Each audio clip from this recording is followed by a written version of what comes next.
Hey, church family, we are in what is traditionally called Passion Week, and that's the last week of Jesus on earth before his crucifixion and resurrection. And so this week, I want to follow Jesus and look at just one moment in the text of Matthew from each day of that week. So in Matthew 21:12 and 13, Jesus entered the temple and drove out all who sold and bought in the temple.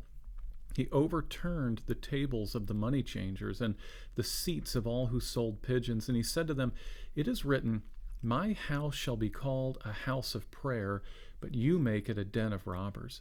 So on Monday of Jesus' last week, as he moved resolutely toward the purpose for which the Father sent him into the world, to die on a cross for the sins of all who would be saved, Jesus took the time to clear the temple and insist that God's people be about the business of prayer. Well, God's will hasn't changed. A few years later, Paul wrote, 1 Timothy 2:1 and 2, "First of all, I urge that supplications, prayers, intercessions, and thanksgivings be made for all people, for kings and all who are in high positions." Is your heart a heart of prayer this Passion Week?